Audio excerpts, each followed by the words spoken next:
Hello, everyone. We are live on YouTube and LinkedIn again, bringing you another exciting episode of our Top Innovator Series. This is where we dive into proven leadership ideas, game-changing strategies, and of course, the brilliant minds behind them. I'm Joseph Martins, and I'm excited to introduce today's guest to you. With us today is Phil Feaser. Phil is the CTO at Emerald Technical Solutions, where they help military personnel transition from active service to a civilian role. Before that, he held tech executive positions in several other companies, and today we have him with us. Phil, it's a pleasure to have you here. I appreciate the opportunity. Pleasure to be here. Phil, I would like to dive right into your leadership experience and what your journey was like. Very accomplished career, very accomplished journey. When you look at it, when you look at your own leadership journey, what do you think are the ingredients for your success? What do you think are the contributors to what got you to where you are today? Yeah, I've had the good benefit of having been exposed to a lot of different roles, a lot of hands-on roles. I started in the Army as a web developer, a contractor web developer, and then just sort of right place at right time, and putting in the hours, and being part of a team and providing good support. Worked my way up to be a project manager over time, and then the project manager turned into program manager when my lead had left, so I had the opportunity to sort of step into that role. So again, it was really kind of the good fortune of being a part of a lot of different projects that had a lot of different technologies and sort of a lot of hands-on experience. But I think the biggest one is the mentor that I had at one of those positions, which was actually civilian, wasn't a contractor. And he taught me a lot about the business and a lot about how things work, and how to work with the system, and how to make things better. So I attribute a lot to him and a lot of mentors along the way. So talk a little bit more about mentors. What were some pieces of advice that you received? What still sticks with you today? Maybe even something that you didn't think makes sense at the time, where you felt like that's weird, and years later you realized, maybe there was more wisdom to it than I thought at the time. Yeah, absolutely. So it was that one mentor, right? So that we had kind of gone through a rough patch together where nothing was going right. Everything was being sort of slowed down, and nobody really kind of wanted to do their work, and other organizations, not our team. And he coined a phrase. I don't know if he read it somewhere or if he just made it up, but we sort of made it our phrase together. And that phrase is solve for yes, right? I think that's probably, if I had to give one piece of advice to anybody, not necessarily in the IT industry, but just in general, right? Just being a good person and a part of a team, which is solve for yes, because nothing really takes the air out of a conversation than sort of the cop-out answers, right? Oh, that's not, I can't help you, or that's above my pay grade. You come to somebody with a problem, and that's the answer. It sort of deflates things, right? Even if you don't have the answer, I think there's always a way to kind of solve for yes, point people in the right direction, help out where you can, bridge gaps. But solving for yes seemed to be our mantra for quite a long time, and that stuck with me for all these years, 20 some years. Neat. Very neat. So it sounds a bit, I'm interpreting now, it sounds a bit like make no excuses, or don't. Yeah, it's if you see a need, fill a need. If you can help. If you know the person who has the right answer, then point that person in the direction of where the material is and where the answers are, right? Yeah, I think it's easy to say no. I think it's harder to figure out sort of where how you can fit in and how you can solve for the answer, right? And you're right. There are endless. Go ahead. There are endless reasons to say no to something, or to make up an excuse, or to feel like we're not the right person. Endless. Yeah. Absolutely. Yeah. And then there's another one that goes along with that, which I learned actually was a teaching moment at Harrisburg Hospital when I was volunteering to help there in the hospital. Part of their teaching was a program that they called HEAT, right? So it's an acronym. So H is to hear them out, E is to empathize, A is to apologize, and T is to tell them what they're going to do, right? And at first, it kind of sounded a little cheesy to me, and it wasn't until I really kind of put it into practice that it sort of comes out. And but they kind of go together, right? Because you actively listen. That's the hearing part, to what the person has to say and what their issues are. Empathize to try to connect with them. Apologize. A lot of people don't like to apologize if it's not their fault, but sometimes that's what people need to hear. And then the T is really super important, is to follow up and say, well, you know what I'm going to do? I'm going to help you with this, or I'm going to point you in the right direction, or get you what you need. So the HEAT method really kind of helped out a lot as well. Yeah. Those two are the two biggies: HEAT and solve for yes. Solve for yes. Yep. Solve for yes. That's words to live by, and you never really disappoint somebody when that is your goal, right? You sort of always try to find an answer and great point. Great point. Yeah. Again, looking back to your journey, were there some moments where the learning was tough, where you learned by mistakes, by failures or so? What were these moments where you had to maybe break through an obstacle, or you felt like maybe there would have been an easier way to figure this one out? Yeah, there's no greater teacher than failure, right? Which is, and why do we fail? So we can pick ourselves back up, and that's any industry, right? There's a lot in IT. There's a lot of opportunity to fail. I started out wanting to be a doctor, wanting to go to medical school, and I took a left turn at Hopkins to do IT work, and that was a bit of, I felt like I sort of let myself down, right? But sort of one of the best things that ever happened to me. Sort of that pivot in your career to say, maybe I should do something else, right? I did, did I waste my 4 years or 5 years of college, because I didn't get a computer science degree? And there was a lot of that, kind of echoing, maybe I should have taken a different approach earlier on. But, I think that happens often, where you sort of, stop and reassess and pick a different path. I really appreciate that, right? So a moment of self-doubt, or a period of self-doubt where you weren't sure about the right decision. How did you get out of that again? Was it the success that you had in the different path, or how did you, because sometimes we can get stuck in that mindset, right? Sure. Made a wrong decision at some point, and we think back 20, 30 years.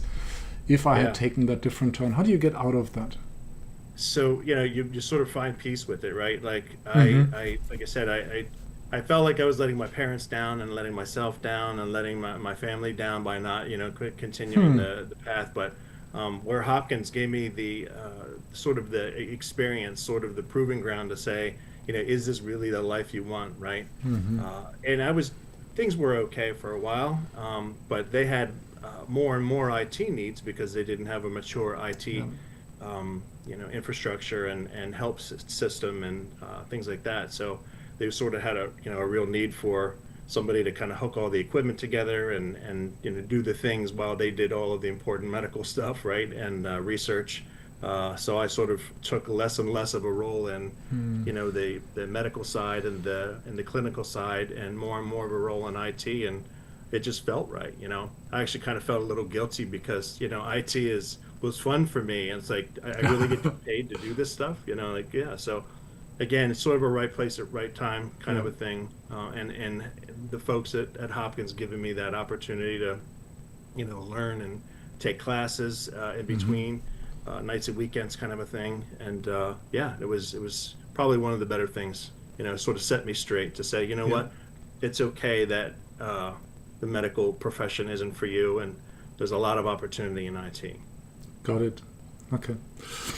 I'd like to take a look at today, where you are in your leadership journey now, and not a question about organization, position or so. It really is about leadership. So how would you describe your leadership style, leadership philosophy? Or if you had a mantra, what would that one sentence slogan of Phil's leadership style be? Yeah, so that's another good one. Another, sort of bits and pieces I gathered from mentors along the way, which is, never really ask somebody to do something that you couldn't or wouldn't do yourself, right? And I think that sort of propelled my leadership, right? I sort of stumbled into it, right? It's like, well, why would I ask somebody to do something that I couldn't or wouldn't do myself? Okay. And sort of a lead by example kind of a thing, right? It's not enough just to wag your finger and bark orders. I think people respect when you ask them to do something and they know you have a history of doing it yourself, right? And you're only really asking because you can only be one person, right? Yep. You need help doing, diversifying, and that I think that helped a lot. I think a lot of my teams, looking back, appreciated the fact that I wasn't just a stuffed shirt, manager. I Yep. had done that work over the years, and that sort of helped, right? Yep. But And you have that experience, right? indeed, yeah. And then the other mantra is really, we have this dichotomy, and when you're a contractor, right? So you have this sort of three people that you need to keep happy: the customer, the team, and your corporate infrastructure, right? Your corporate folks. So and if an issue were to arise, how do you handle that, right? How do you prioritize? Because you can't make everybody happy all the time. And I always sort of prioritized it, customer, team, and then corporate. And most of the time that gets me through. Sometimes it's the wrong approach, but Yeah, like any decision like that, right? It can be an 80% rule, and sometimes it's just not the fit. sometimes you just, and my philosophy there is, the customers pay the bills, the team is the folks on the ground that do the work, and corporate makes the decisions, Yep. Yep. policies and whatnot. And sometimes those three, sort of concerns don't always coincide. Yep. Yep. Again, taking a look at today, what are some areas that you think are your focus areas at the moment? So if you look at your leadership skills, the tools that you have available, what is something where you say, I wish I had more tools there, or I wish I could grow in that area? Yeah, so I happen to be in a position where not only am I a CTO, but I'm billable at a customer site. So I think there's a lot of there's a lot of initiatives that we want to do, a lot of R&D we want to do, a lot of proposal work that we'd like to do. But being sort of at the customer site for 8 to 9 hours a day is can be sometimes challenging. And I think finding that time to put the time into these initiatives, right? We want to build out our AI capabilities, right? And I have a lot of good ideas, gathering a lot of good intel from the community, and do a lot on my system at home. But it's where do I find the time to sort of apply that, or to put a team together to kind of storm and norm and perform against these initiatives. And AI is of course only one of many, right? We're about to be a CMMC C3PAO, which is an appraiser team, which is going to kind of propel us, right? I have a lot of ideas about how I want to mature, Right. help in maturing that capability and our customer base. So there's a lot of initiatives on the table, but never seem to find enough time to do it. Always tough finding the balance Indeed. there and realizing there's a limited number of hours in the day. Yes. Yeah. Yes. Yeah. Let's take a peek into the future. Let's say we were to meet in 3 years and have the same conversation. What do you think might be different in how you lead then? And I know we don't have a perfect crystal ball, right? We're speculating, Right. it's murky, all of that. But let's speculate. What do you think is going to be different when we look at Phil's leadership style in 3 years? So I think I think a measure of success would be if we grow the team, if we grow, we gain more customers, we put some of these initiatives into place, grow the team, and so grow the business. That's sort of my measure of success. So if you were to find me in 3 years, I think I'd say, yeah, we accomplished that goal. We got another customer or two. We added a couple, a dozen or so folks onto the team, won some more work. Leadership wise. I think the challenge is, again, how do you be an effective leader when you're sort of, doing the work, right? And I'm not really in that billable position, not in a leadership role per se. So I'm sort of find myself wearing two hats: the CTO hat at certain hours of the day, and my cloud architect hat the other time of the day. Yeah. Let me dig deeper into something you said there, growing the team, right? Sure. Of course, great, but it also means probably growing the whole company. Indeed, yes. What's your role there? What what is the role and what should it be? The role of the CTO in Yeah, connecting? so I think the CTO's responsibility in that initiative is to sort of lend expertise or guidance as far as, you know, what are we capable of, right? What are we capable of currently, and, you know, what talent do we need to sort of acquire to grow, right? And I think that comes, you know, those challenges come in the form of proposals, right? RFPs that come down Sure. that Yeah. look like, hey, you know, we might be a good fit for this, or if we're not a good fit, let's find a partner Yeah. that can help, right? And that's sort of where the CTO is sort of helps navigate that. My Yeah. CEO is excellent. He is obviously, you know, the captain of the ship, but it's my job to kind of look over the side and say, you know, yeah, maybe we should avoid that, or maybe we should go after this. And I think we're sort of, I've only been with this company since October, and I feel like I haven't really proven myself yet. I haven't had enough time or runway to sort of prove myself. But Okay. the awesome part is they are certainly willing to work with me, and for us to all be successful together. So Yeah. Awesome. very Awesome. fortunate. Let me ask you one last question, Phil, and Sure. then we'll wrap it up. When you look at peers, not in your organization, but maybe peers in other organizations, other CTOs, CIOs, or tech executives, what do you think many of them are getting wrong? What do you think many of them are missing or not really seeing clearly?